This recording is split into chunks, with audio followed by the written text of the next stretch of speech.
Before we get into today's episode, let me ask you something. Do you know what your current level of English really is? Understanding your level is crucial to tracking your progress and ensuring your hard work is paying off. That's why I've created a quick and easy English level test that you can take right now for free. Find out your level instantly. Just head to thebritishenglishpodcast.com/testme or check the link in the show notes.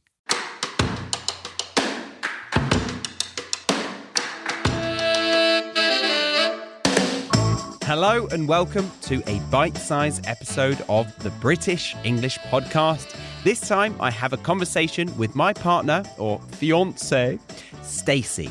I managed to entice her back on with a good old-fashioned bit of bribery. I promised her that if she appeared again on the show, then I would owe her one favour in whatever form she desires. We will see what that ends up being. What do you think? Will it be, an innocent foot rub, a milk run, or will she again ask me to put her favourite pair of heels on and prance around the place doing karaoke to R-E-S-P-E-C-T by Aretha Franklin? Find out what it means to me. Gotta love a bit of Aretha Franklin. But no, that would be repetitive, wouldn't it? She's been there, done that.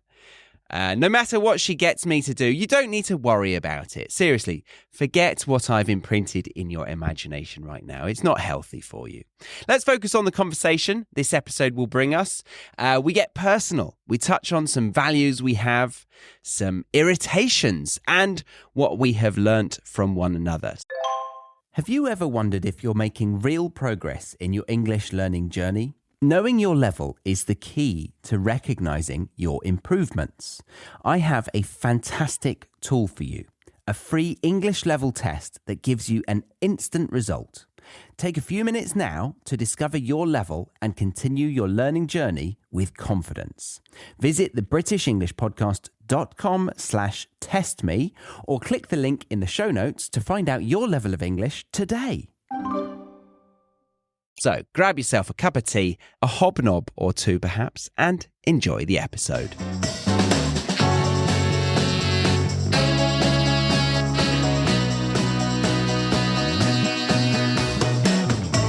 Thank you for agreeing to do this yet again. You are very welcome. How many is this now? This is number 3, I believe. It is, but I think number 2 isn't out yet. Oh. And this is going to be fast-tracked. Oh, so this will actually be number 2? This will be number 2. Okay, well, I hope it's as good as number 3. So I've told you what we're going to be doing? Yes. And what is that? We are going to be answering some conversation cards. Yes, because our relationship has dried up. Definitely. So And now we need rely on little pieces of card with questions on to have evening conversation. And it's by the company called The School of Life. And I think it might be a good resource for anyone who has a language partner who they're quite romantically involved with, perhaps. Oh, yeah, that's a lovely idea.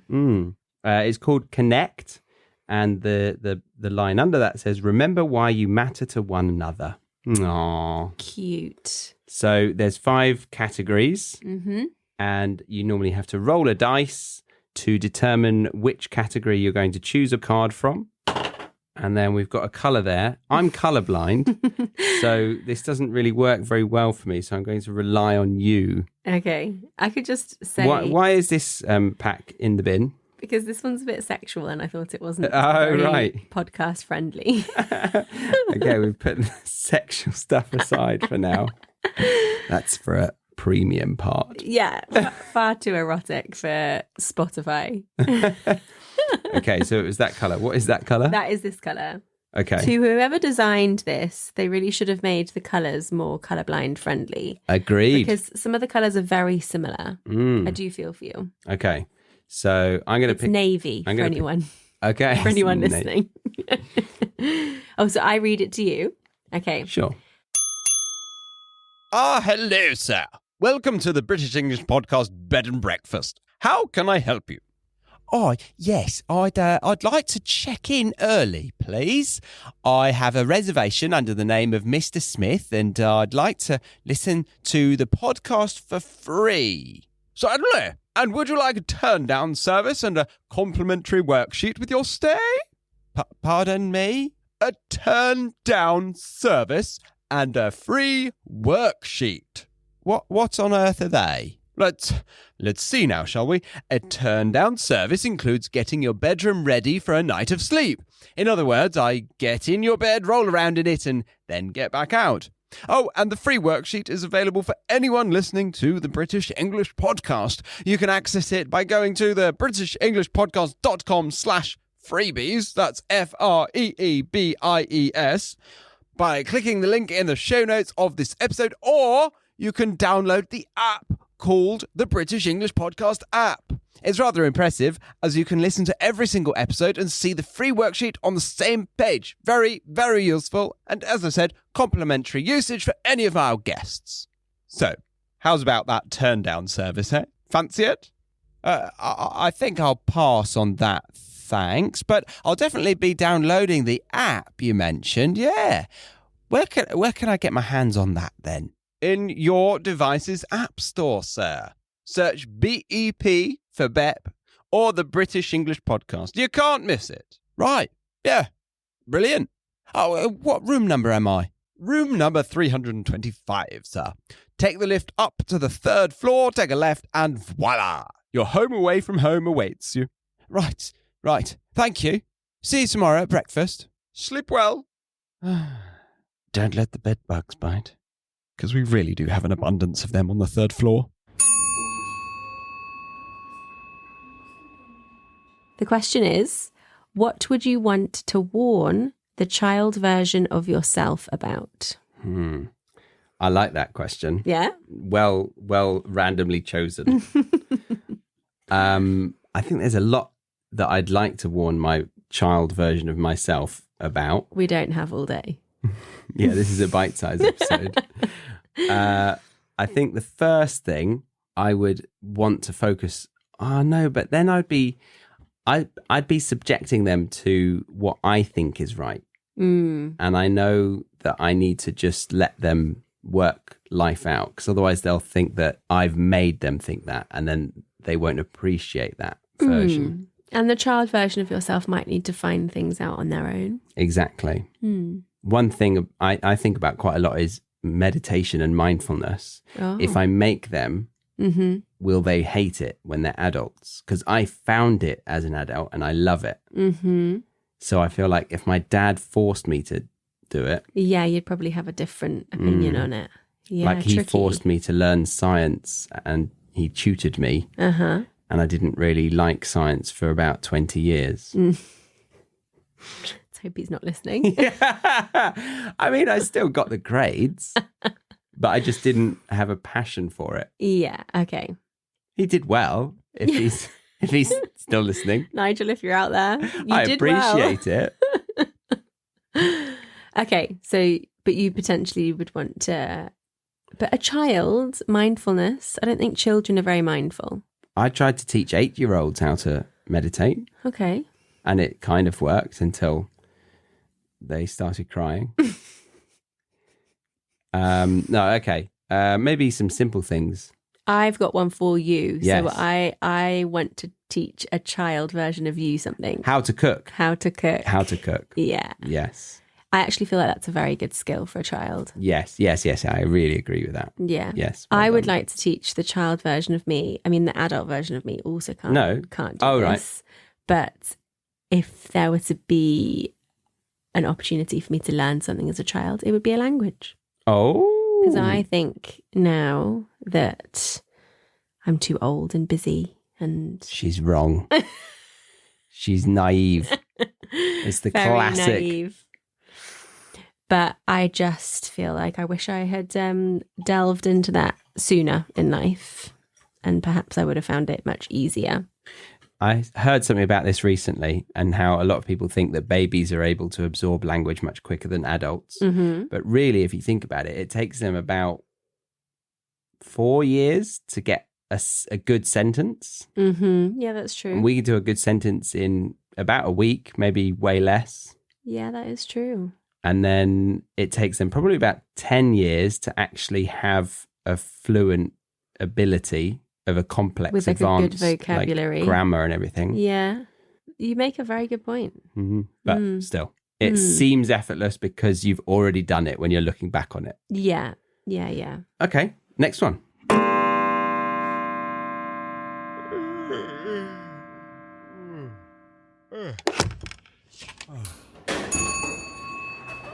Oh, good morning, Squire. I do hope you slept soundly. Care for some breakfast? Oh, yes, I'd love some. What's on the menu? Let's have a look, shall we? We have the buffet breakfast for premium podcast members, and we have the exclusive set menu if you're a member of the Academy. Oh, right, yeah. And apart from the breakfast options, why would I want to be a member of the premium podcast, you say? Or the Academy, sir. Yes, you see, premium members get to enjoy the buffet along with transcripts, glossaries, and flashcards to use how and when you want. Rather like the buffet if you've not cottoned on yet, Mr. Smith. Right. Yeah. I get it. Very nice. All right. So just like the buffet, I can come and go as much as I like and eat or learn, in this case, in whatever way I like, with the basic stuff available for me. Precisely, Mr. Smith. Very good. And then the members of the Academy get everything premium members get, but more importantly, they get to experience some fine dining with a set menu or structure of lessons with videos, audios, quizzes, assignments, speaking classes on Zoom, the speaking partner program, and entry into a lottery to win one-to-one classes with Charlie, the host of the podcast this bed and breakfast is associated with. Gosh, it's a fair amount of stuff, isn't it? You don't suppose I could sample a bit of both options before I decide what to do? It's funny you should say that, because we indeed have a sample sausage from the buffet, along with a sample of the premium podcast over at thebritishenglishpodcast.com/premium. And of course, we have some caviar and a full lesson to sample for the Academy over on thebritishenglishpodcast.com/academy. Again, all the links will be in the show notes and on that menu in front of you, sir. I will leave it with you to think over, and I do hope you enjoy yourself. Right, yeah, thanks. Food for thought, I suppose. Okay, next one. Yeah, okay. Do you want to roll? Yeah. The way that she looked at me then. I picked up the dice. Or die. Not Yes. dice. No. 1 die, 2 dice. Correct. All right, throw Rolling that the die. Different colour. It looks like exactly the same. It's very similar. This one is like a dark teal. Wow. Okay. Yeah. Ooh, okay. So do I show it to you and you answer? Mm-hmm. Okay. All right, I say it to you. Okay. You looked, didn't you? You I cheated. did. I'm sorry. One thing you've taught me is... You've taught me nothing. No. Oh, yes. You've got to answer it. Yeah. Yeah. I've taught you nothing.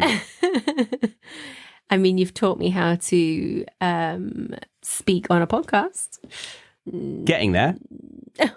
Rude. I would say that you've taught me how to be a bit empathetic.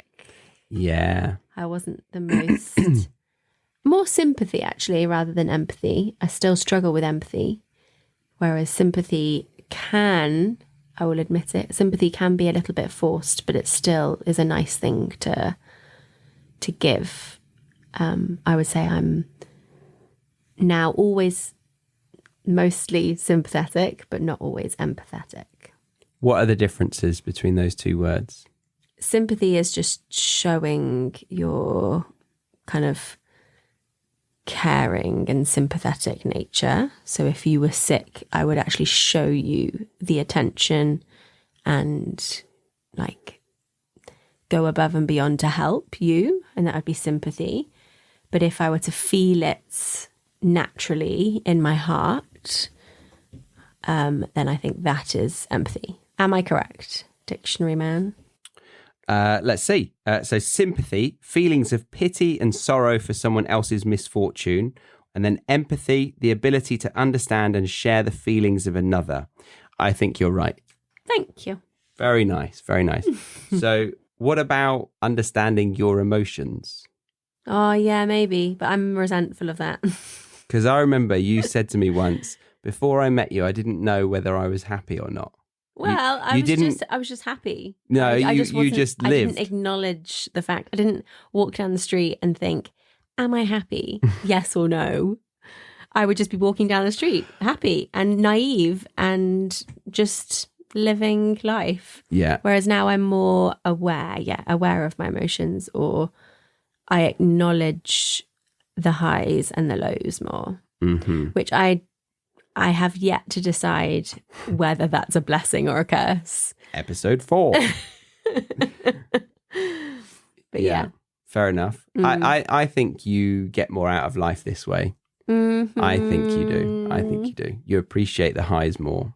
I definitely appreciate the highs more, but I don't think I noticed the lows before. It also might be the fact that you're actually older. Yeah, true. Bit more mindful, maybe. Just more wise. Yeah, whatever. Okay. I've got a long list of things that you've taught me.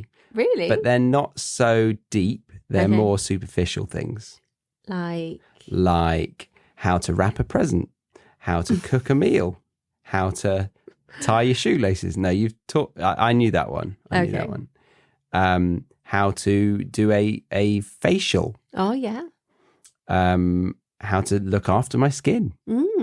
How to dress. Yeah. Without... And these have all been accidental, I'll just so you know. I'm not like bullying these into you. No. Oh, I mean, you haven't taught it to me, but you've tried very hard how to plan. Oh, yeah. Yeah. I remember the first year that we lived together, you sent me an email on the Friday night, a list of things we need to do on that weekend. Yeah. And it blew my mind. Yeah. I was surprised. In hindsight, I'd never do that now. No, you wouldn't, would you? Look at you. Compromise. Right. Let's do another one. Number 3? Yeah. Okay. The die is being rolled. This is the last one. It's a Not the last bite-sized one? episode. Brutal. This one. Lilac. Lilac. See, I would just say pink, but what do I know? I've got a mutation. Ooh, okay. So I'm reading it and asking you, right? Yeah. It's round 3. Still haven't got this. What 2 habits of mine would you love me to change? And what 2 could you learn to live with? I'm not sure if this conversation is worth an episode out of, like getting an episode out of. It might Why? cost my relationship. Come on. No. Okay. So what 2 habits of yours would I love to change? Your inability to relax when you're late. Oh, yeah. And the amount you love weddings. I'm not a psycho bride, I promise. No, you just love weddings. Yeah, they're so nice. It's Full not a of bad love. thing. It's just you love weddings. Yeah. And I didn't realize that until I asked you to marry me. You kept it hidden. I did. What 2 could you learn to live with? I mean, you're going to have to live with both of them. No. God. So one of your frustrating habits, you have an infinite amount of delightful habits. I should just put on the record. Okay. But another one that just came up to me is your inability to put your keys and shoes where they belong. Fair. And whenever I pick them up, I just look at them and I insert a thing that I like. She gives me really nice food. So you have to remind yourself of one of my good habits to counteract your frustration that you feel about one of my bad habits. Yeah. Okay. Or she makes my life better. Okay. Yeah. Fair. What 2 could you learn to live without? So that's one of them. And the other one, I'll have a little think. Have you got any for me? What 2 habits would I love to change? I've got one. Okay. But I'd like you to change it. No, this is what you have to learn to live with. The amount you're on your phone. I'm not on my phone that much. Sometimes I go hours. What's your daily screen time? 2 to 3 hours, I think. Mine's the same. Okay. To be fair, you get the worst part of my phone time because I'm in the office all day and I don't go on my phone then, really, very much. And I like to have a little phone binge at night time. And you get to see that part of me. Yes. And that's when I'm speaking to you and you're like, and then I just see that you've shared a reel with me mid-conversation. Just for the record, I've never done that. I do share reels with you, but it's, it's to connect about something that I think you'll find funny. Yeah, instead of listening to the real conversation. Yeah. Well, you're not funny in real life. Yeah. Right, okay. Okay, 2 habits of yours that I would love to change.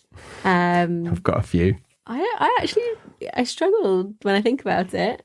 Oh yeah, that's one. I don't think I can say that on the podcast. No.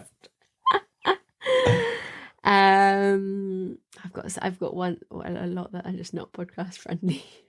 What about my inability to crack on when I'm hungover? Oh yeah. I don't know if that would be the top 2.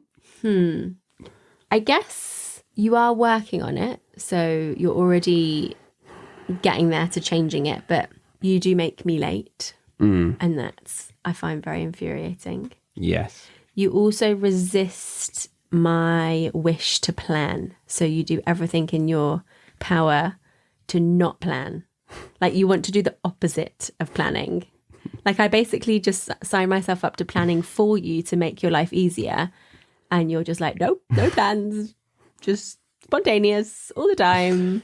We'll go to a country and just decide where we're going to sleep and eat and everything on the day. Yeah, and we tried that in our last holiday, and I've kind of seen why we shouldn't. Yeah. So for the last 10 years, you've just been planning everything, and I've not seen the consequences of not planning anything. And finally, I've witnessed a trip where we didn't really get what we wanted. And we missed out on a few things because we didn't book them in. So watch this space. Okay, so that one's already in process of being changed. 2 things that I could learn to live with is, I mean, this one is a little bit frustrating, but I benefit from it highly. And that is that you are a bit of an OCD neat freak. Yeah. I definitely can learn to live with that one because it means I have a lovely home to come home to and it's all tidy and nice and fresh. Yeah. So that's one that I'm more than happy to live with. You're very brave. Yeah. So selfless there. Impressive. And then I am actually very OCD. I've noticed it with some friends. Like, we were just doing some sport the other day and I just automatically tidied up. And they were like, wow, look at you. Yeah. Weirdo. And he also faffs. I think I'm already learning to live with this one. He faffs a lot. It takes a long time to get out the door. Or when we're at the beach and we need to like pack up to go, you take a solid like 7 minutes to pack up. I'm pretty much got everything in my bag, shoes on, ready to go. If we had friends with us, they're long gone. Do you remember they're that girl? Halfway up the hill. Do you remember that girl that we spent time with? And she said, "Should we go?" And then she literally just walked. She just picked up her towel. She and just left. Stood up as she said go, and she went. Yeah. And I Charlie was like, what? Believe it. We've got at least another 7 minutes here packing up and getting rid of the sand and folding each item of clothing and towels into an order and packing up. And then we can maybe consider walking away. But I'm walking slowly. Yes. Walking slowly. I'm a bit of a slow walker. Oh, yes. I think that's actually one I might want to change about you. Which one? Oh, Swap it with what? I can't remember what the other 2 were now, so. But you want that change? Yeah, I'd quite like you to walk faster and maybe even exercise with me. I'm going with 3. Hey, I've exercised with you recently. True. We've done some boxing. True. Yeah. Right. That's it. That's the end of it. Thank you very much. That was really quick. Yeah, well, it's a bite-sized one. Oh, okay. So everyone listens to this conversation. Oh, that's a lot of pressure. Oh. Thank you very much. You are very welcome. Bye-bye. Bye for now.